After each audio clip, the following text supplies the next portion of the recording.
Mello, your cloud guru helper, and this is lesson 7. And we just built this weather observation input PHP page, and we've created the DNS entry, so it's now Christopher/Mello-awhoops.weston.link on the top here. However, that being said, this was a lot of work, and we had to do a lot of manual input. So in this section, we are going to manually using Terraform and Packer create this AMI image moving forward, basically by running a script. So all those previous steps will be consolidated. So if we go back here, we can see we've got this instant running here. But that being said, if we're moving forward and we want to create more of these images for load balancers and for so many other reasons, we need to be able to automate everything we just did by running a script and just sitting back and letting that do all the work. So that's what we're going to do here. So stand by and we're going to go through this process, and I'll show you how to use Packer to create everything we did in the first 6 lessons. I'm going to make some assumptions here. I'm going to assume that you have the AWS command line interface already set up on your machine. If not, just Google it. I don't want to reinvent the wheel here. So I've got down here, if I hit AWS, you can see I've got it in here. So I've already loaded AWS in here. So go on there and do Google it, AWS CLI, and you can go and you'll get to this step here. Now the next thing I'm going to do is I'm going to load in Packer. I just went to the actual hashicorp.com Packer downloads page, and they give you the command here that we can use on the Mac to actually do this. So let me just copy this over. We'll go back to our command line, and we'll actually run to load in. I've already got it on there, but we'll just do it again. So let's give it a shot. Okay, let's give this a shot. Let's get back to my terminal here. Let's come back up. I'll paste this in and let this run for a second here. Fetching.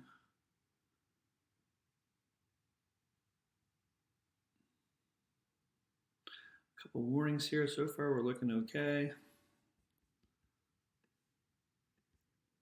Okay, looks like we've got Packer in here. Let me go just make sure that we can actually see it here.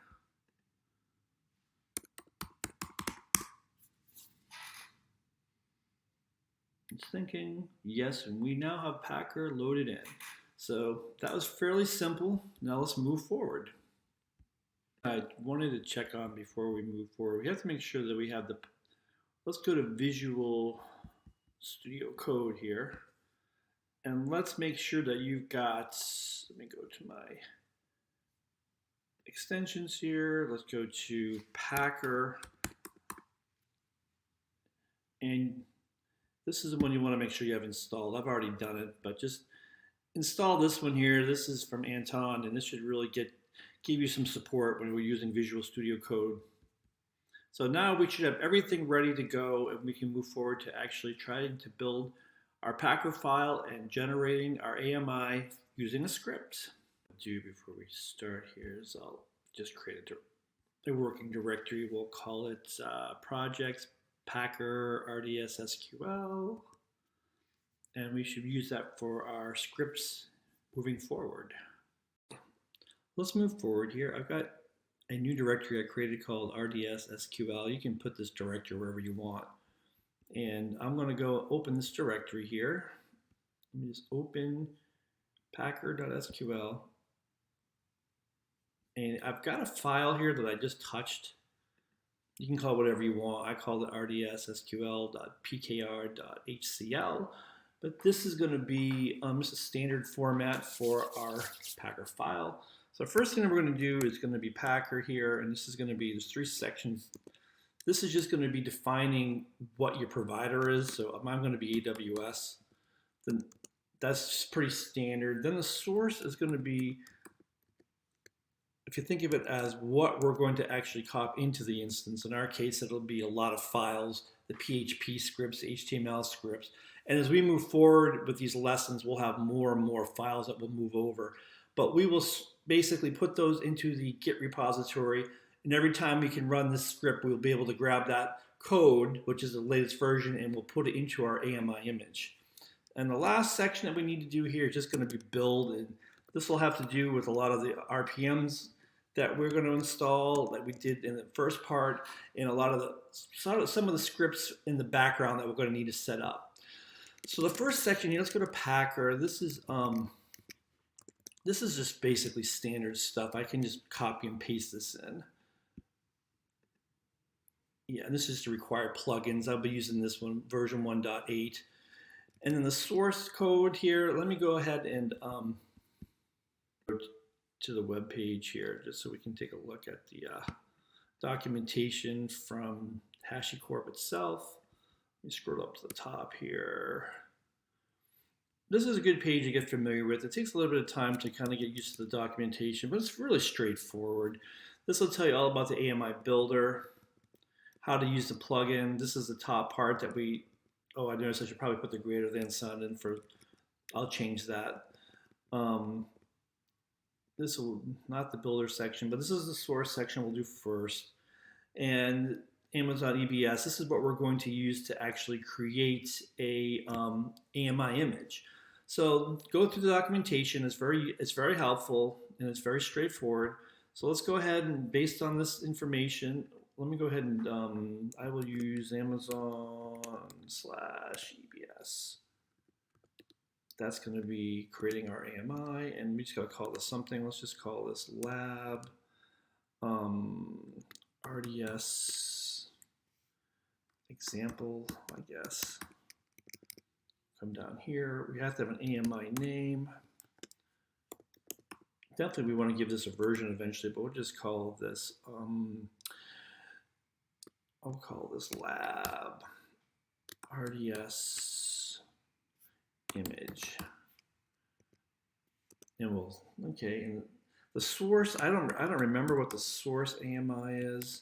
I'm getting all this from the documentation from the page we're just on. So we'll have to go look this up on our console. And then instance type, I'm pretty sure that was in, okay. I mean the instance type, this one I'm pretty sure was T2 micro from what I remember. Okay, and then we'll also have to get the region here. And I thought that was just, I thought it was just US East 1. I can double check that just to make sure. And then we're gonna have to get the user, I think it's gonna be the SSH name we need, if I remember that correctly. Yeah, SSH username. So when we actually copy files over, we're gonna need to use this user. And I'm pretty sure we're using Ubuntu, so I will assume that it's Ubuntu. All right, let's go back and get the source AMI to make sure, and I'll double check all these numbers to make sure that we're correct. I'm gonna notice a couple of typos here. Let me just fix this here. Let me have an equal signs here, so that's a little bit better. Now, let me just go get the source AMI. Now, we have to go back to the screen. Let me go down here. Okay, so there's a couple of ways of doing this, but I'll just go to the ec2 dashboard just so we can show how you do this. Now, I want to launch an instance here. It's a little bit slow. Come on.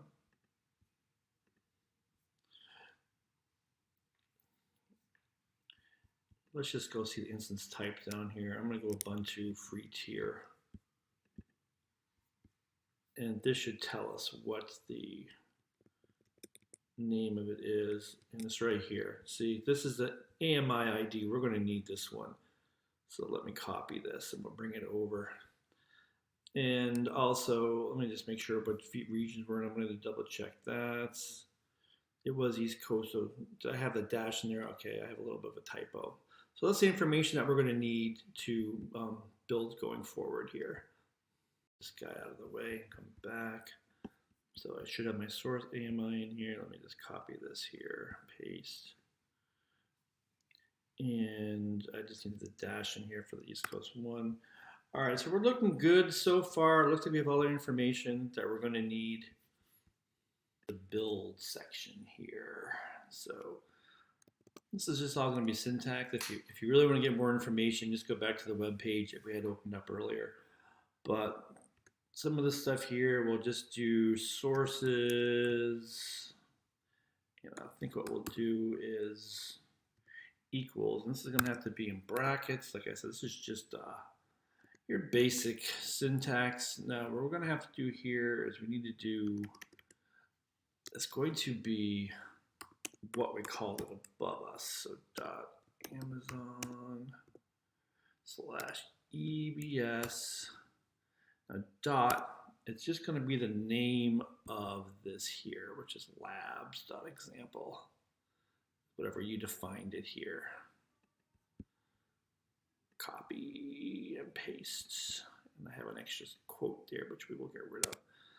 Okay, and we're going to end the bracket here. Now we're going to do a provisioner shell here. What this is going to do is I'm going to run a script that is going to install all of the yum installs that we did earlier when we were doing Apache 2, MySQL Server, and I'm also going to add a few others, and I'll show you what we're going to do when we get there in a second into the script. But first we have to define the script that we're going to use as provisioner. And like I said, if you really want to get more into all these options you can get into, you can go to the web page. So I'm going to make this very simple. And we'll call this scripts equals dot, how about just, I'm not sure what we should call this. I'll call it install packages. And Bash is my favorite language to use with this stuff. Okay, so now we're ready to go. We've got this set up. Now we have to go actually create this script that is going to run on our new instance. So before we did it manually, now we're going to let the script do all the work. Go here, install, double L. All right, now we just got to create this file. So we're going to call it install.bash. Let me grab this here. We'll go up here, we'll say file, new file. We'll just copy this in here, paste. Yep, create file, here we go. Typing that all out, I'm just gonna copy and paste this here. And you always wanna let it sleep a little bit when you first start this to make sure that the new ec2 instance is actually running. So some of this is pretty standard. I copied this right from before from the other lessons. We loaded Apache 2. I've got PHP 8.1, MySQL Server. We've got the I did add the JS, Node.js, because eventually we're going to use that. So I put that in here. So this should get us going, just getting all of the stuff installed. And we'll just keep adding to this as we go forward. But it's nice to have something that's baseline, so we can keep no more using the console. We're going to do everything here basically from these scripts. We need to do here.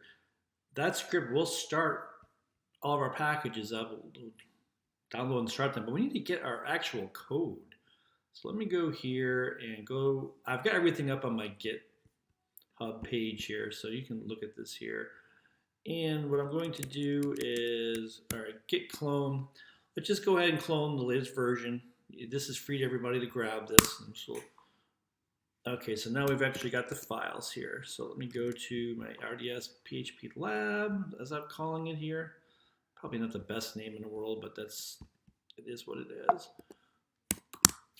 Okay, now I've got all the files here. These are the latest versions. So now we're going to have to put these up on our instance. And as we move forward, we're going to want to get this into a data flow. So every time we create this, we'll be able to go ahead and get the latest versions of the files or trigger this script to create the AMI. So now we have our files ready to be loaded. And now we're going to have to set this up so we can copy those newly downloaded files onto our new AMI image that we're creating. So we're going to do another provisioner here. Let me just copy and paste this to make life a little bit quicker. Except instead of being a shell this time, the provisioner is going to be just a file that we're going to bring over. And so we're going to have to go ahead and do two things here. We're going to have the source and the destination. So the source is basically where we have that file. So source equals, and this would be the destination. Equals And zip this up before we start. We want to have one file here. So what do we have? I've got my Chris Mello Git repo here. So let me just do zip -r, and we'll call this rslab.zip. .zip, and then we'll do this here. Very small, but it's got all the Git stuff in here anyways. Okay, it's looking good. We have our zip file, so now we're ready to set up our transfer out, and we know what the source is. We just created that, so let's put this in here. And the destination, I'll just put this into the Ubuntu file for now. Call it what? Home Ubuntu. And we'll just give it the same name, I guess. I don't really need to do that, but we'll do this here. Okay, so that should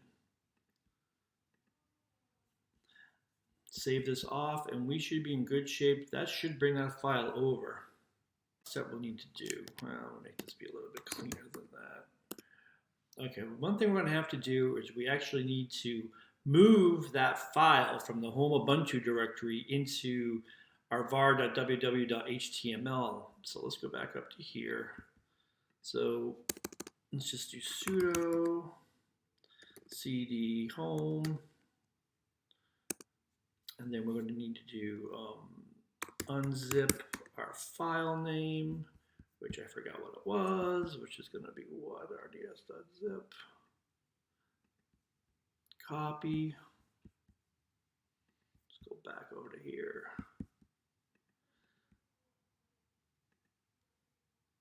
And then a couple more commands here. So we just have to, this should, we don't need to unzip it twice, but let's just do this. And this should cd into the file. All right, so that should basically cd the home directory, unzip the file, cd into that directory, and should copy up to var/www.html. That should do everything to get our web page up and running. We better also make sure that we've got unzip installed. So sudo apt install. Just do unzip. I don't know if that's going to be in there by default. It may not be, but at least we have it installed now. Otherwise, it wouldn't work. I'm going to continue on in part 8, and we'll actually run the script. But everything's set up now, so let's go to part 8. We'll actually run the script to create our AMI image. See you in the next video. Thank you.